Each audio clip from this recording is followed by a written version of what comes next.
and this is my little dog, Andrew, and I'm in Murdoch, Minnesota, and it's minus 17 degrees, and I thought it'd be great to talk to a friend in Florida. My name is Lucy Beebe Tobias, and I'm your authentic Florida expert. Nothing inflatable, nothing artificial, just the real deal in Florida. Hello, Andrew. Hey, Opie says hello. Well, We're waiting have to wear mittens on his feet or sweaters because the sun is shining here and we're in Florida. But there's Andrew. And if you were coming our way, if you were like, oh, I can't take this minus 17 and you wanted a real change of scene, here's my recommendation. I would recommend Fernandina Beach. And Fernandina is a lovely old town, a very walkable town. The oldest bar in Florida is there, the Palace Saloon. It's quite an elegant place. People come just to see the bar where people like Andrew Carnegie in the 1920s bellied up to the bar and lit their cigars with $20 bills. But the best thing about Fernandina is it's on an island called Amelia Island. So it has that magic word that everyone in Minnesota wants to hear. What's the word? The word is beaches. Oh, the beaches! Say it after me. Say it after me. Beaches. We have beaches here. That would be sand. That would be water between your toes. That would be sunshine. All the things you guys are missing right now. There's a book you wrote a few years ago. I believe it was published by the University of Florida. Do you have a copy of it with you by chance? Yes, I do. I just happen to have a copy here. It's called, it's called 50 Great Walks in Florida.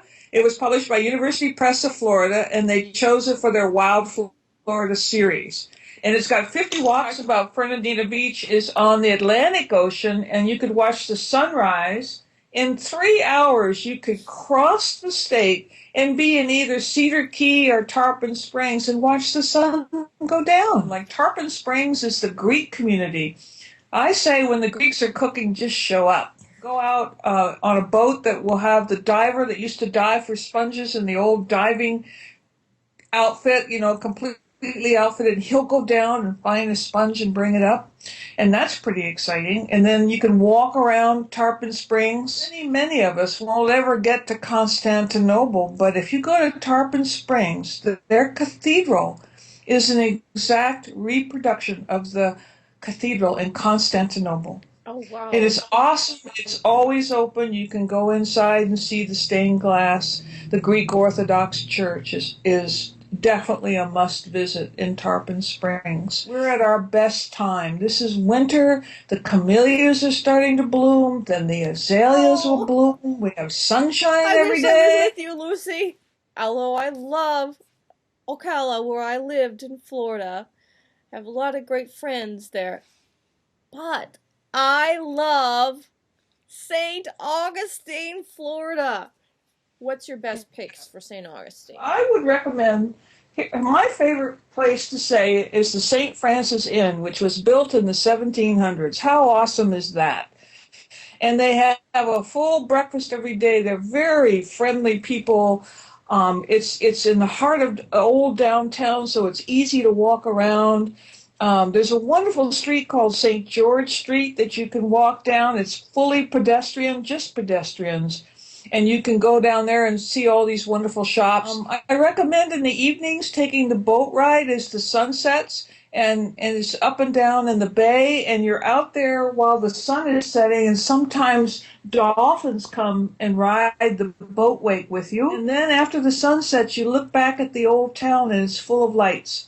And right now they have what they call their Nights of Lights, and they'll do it all the way through January. Millions and millions of little tiny lights all over downtown St. Augustine. It's because in the old times when the Spanish first moved there, ever so long ago, everyone put one candle in every window, and that's what the lights are. It's very cool. There's the cathedral, and then there's the Castillo. The Castillo de San Marcos is the largest masonry fort in the United States. It's in one piece. And And it was built to defend the Spanish people that lived there. In fact, everybody would go into the fort whenever there was any problems. So you can walk around to the front of the fort and you'll see these pot marks in the coquina stone. And those would be the bullets and the big balls of iron that ships from England and France blasted away at the fort, but they never captured it and they never broke down a wall. It's pretty cool. How about somewhere in the South, say Miami? What do you suggest? If you were going to Miami, here's what I would recommend. Just take a short little hop over to North Miami Beach in the Art Deco district. In fact, I have a chapter in my book about that. And remember, when you're in Miami, you're only a short hop away from Everglades National Park in Homestead.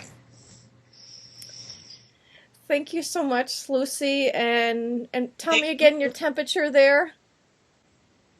My temperature at the moment is 66 and rising. We're supposed to go to 72 today. And mine is 17 as of I started this video, our chat here, and I just want to thank you for taking time to talk to me. Thank you. Yes. Well, thank you so much, Lucy. Bye. Bye.